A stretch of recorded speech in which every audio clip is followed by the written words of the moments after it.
네, 여러분 안녕하십니까? 국민의힘 당 지도부와 친윤 주류 세력들이 안철수 의원, 안철수 당대표 후보에 대한 공세 수위를 연일 높여가고 있는데요. 급기야 이제 김기현 의원, 김기현 후보가 5가지 질문을 안철수 후보에게 했습니다. 과거에 안철수 후보가 했던 발언에 토대를 둔 5가지 질문인데요.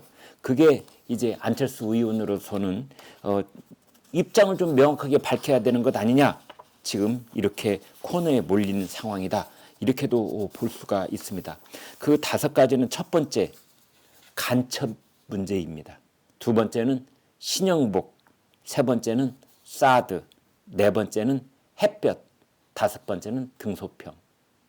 첫 번째 간첩 이 문제는 이제 안철수 후보가 그런 말을 한 적이 있습니다. 우리나라에 요즘 같은 때 무슨 간첩이 있겠어? 정말 현실을 몰라도 한참 모른 그런 발언이었던 셈인데요. 여기에 대해서 입장을 좀 명확하게 밝혀라. 자유민주주의 정당 정치 체제 하에서 그것도 집권 여당의 당 대표가 되겠다는, 보수 정당의 당 대표가 되겠다는 사람으로서 그 안보관, 이것을 좀 분명하게 다시 한번 국민들께 밝혀봐라. 입장이 그대로인가? 지금 같은 세상에 대한민국 땅에 북한 간첩이 어디가 있겠어? 라는 입장이 이대로인지 아니면 입장이 바뀌었는지 밝혀라. 두 번째로는 고 신영복 씨에 관한 겁니다. 신영복 씨는 우리나라에서 공산주의자로 판결을 받고 그래서 징역살이를 한 사람입니다. 그런데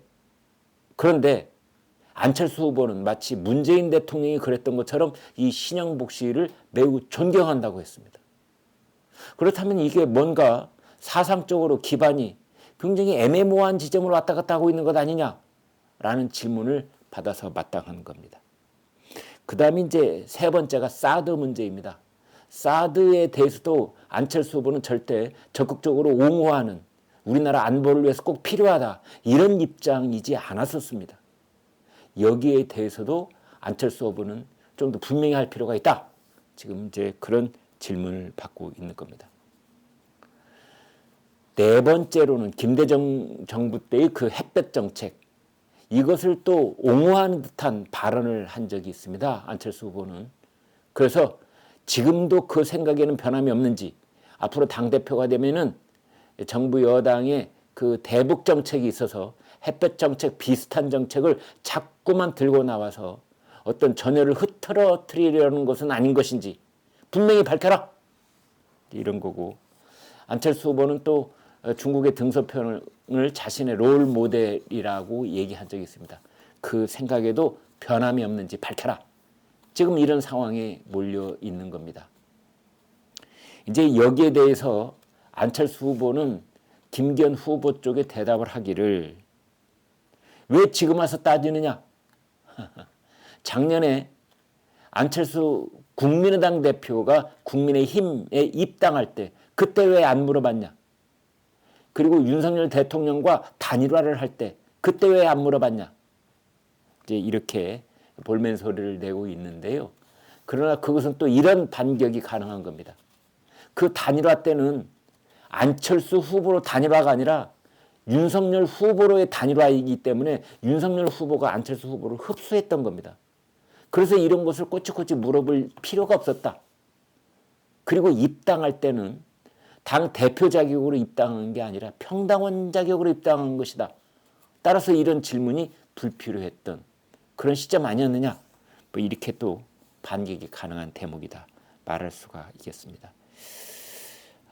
그나저나 지금 이 분당 문제, 그러니까 정치권에서 싸움을 벌이더라도 항상 그 싸움이 끝나고 난 다음에 뒷수습을 어떻게 할 것이냐, 뒷수습이 가능한 정도만 싸워야 되는 것 아니냐, 이제 이런 얘기들을 하는데요. 그게 선을 넘어버리면, 국이 끓다가 넘쳐버리면 이게 이제 원래 원상복구가 안 되고 갈등과 분열이 이 봉합이 안 되고 이제 그대로 찢어져 버리는, 갈라서게 되는 이제 그런 일이 생깁니다. 신평 변호사가 이런 얘기를 했죠. 심평 변호사는 윤석열 대통령의 멘토로 알려졌던 때가 있었고, 그리고 심평 변호사는 김기현 후보의 후원회장을 하고 있는 인데, 지난 3일 페이스북에 이런 글을 올렸습니다. 안철수 의원이 대표가 되면 윤석열 대통령은 국민의힘을 탈당하고 정계 개편을 통한 신당 창당을 할 수밖에 없는 상황에 내몰릴 것이다. 그래서 안철수 후보가 당대표가 되면은 결국은 안철수 후보와 케미가 영 맞지 않는, 한 몸이 될 수 없는, 신뢰를 할 수 없는 그런 입장에 있는 윤석열 대통령으로서는 안철수 국민의힘 대표하고 함께 할 수 없을 것이다. 그러면 윤석열 대통령이 국민의힘 당을 탈당을 한 다음에 정계 개편을 목표로 신당을 만들고, 그때 국민의힘 소속 현역 의원들이 대거 새로운 신당으로 이제 옮기게 되면은, 이제 그러한 상황 속에서 이 윤석열 대통령은 새로운 당을 기반으로 이제 국정의 후반부를 준비할 수 있게 되는 것 아니냐. 이제 이런 얘기인 겁니다. 그 당을 중심으로 2024년 4월 총선도 치르게 될 것이다. 이런 얘기는 사실 처음 나온 얘기는 아닙니다. 여러분 기억나실지 모르겠습니다. 작년 봄, 작년 2월 이때, 그러니까 대통령 선거를 앞두고 그때 이미 이런 얘기가 많이 나왔었습니다.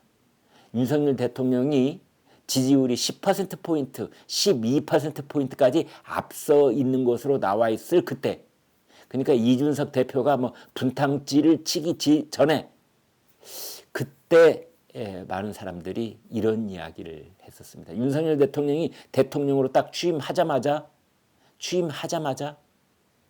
더불어민주당이 굉장히 의석수가 앞서 있는 원내 일당으로서 여소야대가 될 텐데, 윤석열 대통령이 하는 일이 제대로 이루어질 수 있겠느냐, 공약을 제대로 실천할 수 있겠느냐, 사사건건 더불어민주당이 이제 발목을 잡을 텐데, 염려대로 그렇게 지금 진행이 되고 있지 않습니까? 이제 그럴 때 윤석열 대통령이 쓸 수 있는 카드 중에 하나가 정계 개편일 것이다.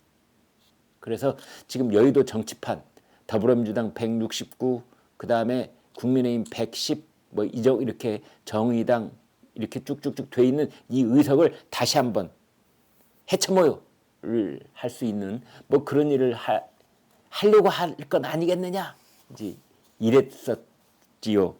그래서 김한길 전 민주당 대표를 새시대 준비위원장으로 영입을 한 것이다. 왜냐하면 이 김한길 전 민주당 대표는 우리나라에서 정치 기획, 정계 개편 그 그림을 그리는데 1인자로 알려져 있던 사람이기 때문에 그렇습니다. 노무현 정부 당시에 열린 우리당을 창당한 김한길. 이제 이분을 윤석열 대통령이 영입을 했거든요. 지금 대통령 직속 국민통합위원장입니다. 이제 그래서 그렇다면은 김한길 국민통합위원장이 지금 윤석열 대통령 곁에 있으니 정계 개편이 이게 그냥 한번 툭 던진 말이 아니고 실현 가능성이 꽤 있는 그런 제안이 아니냐, 이런 얘기가 나오고 있습니다.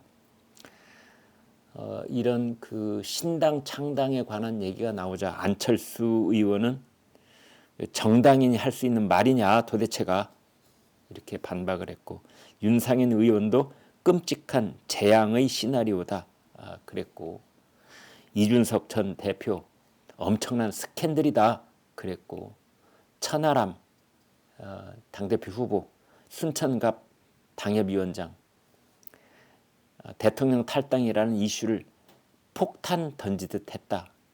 그렇고 허은하 의원은 당을 몰락의 길로 가게 한다. 이렇게 말했고, 김용태 전 청년 최고위원 조폭이나 하는 짓거리 이런 식으로 얘기를 했습니다. 그러니까 이준석 라인 쪽에 있는, 그리고 이번 당 지도부에 출마해 있는 사람들이 전부 다 이구동성으로 이걸 비난을 했고, 이제 윤상현 의원까지도 여기에 합세를 한 그런 셈이다, 이렇게 볼 수가 있겠는데요. 여권에서는 이런 말도 나옵니다. 한동훈 법무장관 등 내년 총선에 검찰 출신이 다수 출마하면 기존 의원들과 공천 갈등이 불가피하니 신당 창당론이 나오는 것 아니겠느냐. 이제 이런 얘기가 나오는 겁니다. 그러니까 어차피 이제 내년 그 4월 10일 날 치러질 총선을 앞두고 이제 윤석열 대통령이 어떤 구상이 있을 텐데 그 구상에 따르면 지금 있는 당의 위원장 중에서도 믿을 수 없고 그 다음에 윤석열 대통령과 코드가 정확하게 맞는다는 뭐 그런 신뢰가 가지 않고 그 다음에 윤석열 대통령의 정치 철학을 실천할 수 있는 그런 어떤 추진력도 없고 이런 당의 위원장이 단지 윤석열 대통령이 입당하기 이전부터 그 당의 위원장이었다는 그 이유 하나로 그 사람이 그대로 내년 총선에 나가는 것 이것은 맞지 않는 것 아니냐. 그렇다면 물갈이를 해야 될 텐데 지금 국민의힘을 그대로 놔두고 물갈이를 하면은 커다란 갈등이 휩싸이게 될 것이다. 그러면은 그런 갈등을 해소를 하면서 신진 세력으로 신진 멤버로 진영을 짜서 내년 총선을 치려면 어떻게 해야 되느냐. 거기 뭐 검사 출신이 많이 오든 판사 출신이 많이 오든 누가 많이 오든 외부 영입 세력을 윤석열 대통령과 추진력을 함께하고 국정 철학을 함께해서 윤석열 정부의 후반기를 제대로 성공적으로 이끌어낼 수 있는 그런 국회의원들이 대거 출마를 해서 지금 현역 의원들 중에 그러한 쪽에 자격이 있는 사람을 포함해서 드리는 말씀입니다. 그래서 총선을 승리하고 그것을 바탕으로 윤석열 대통령의 이 국정운영 철학을 함께 밀고 나갈 그 진영을 짜야 될 것 아니냐. 그러려면은 신당 창당, 정계 개편 이것이 아주 중요한 그러한 구상일 수가 있다. 지금 이런 얘기가 나오고 있습니다. 이런 상황 속에서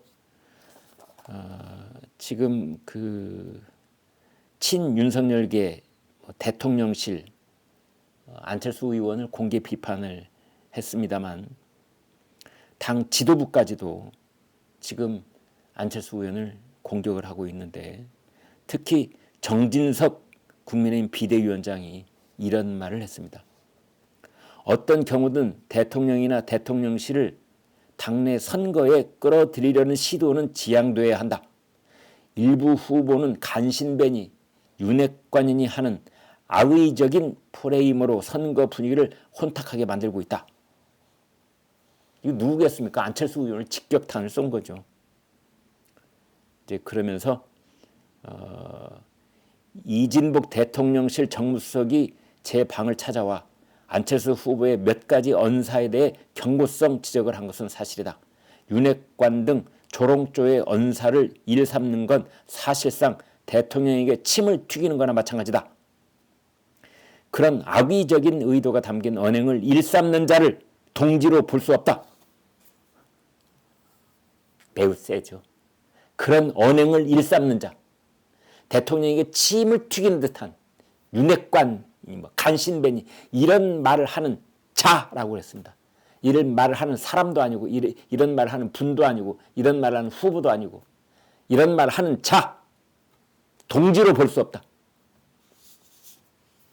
지금 이게 국민의힘의 당 지도부하고 주류가 안철수 후보, 안철수 의원에 대해서 하고 있는 말입니다. 자, 여러분 굉장히 크게 요동칠 가능성이 있는 정치 판세가 전개가 되고 있다. 이렇게 볼 수 있겠습니다. 네, 구독, 좋아요 부탁드립니다. 고맙습니다.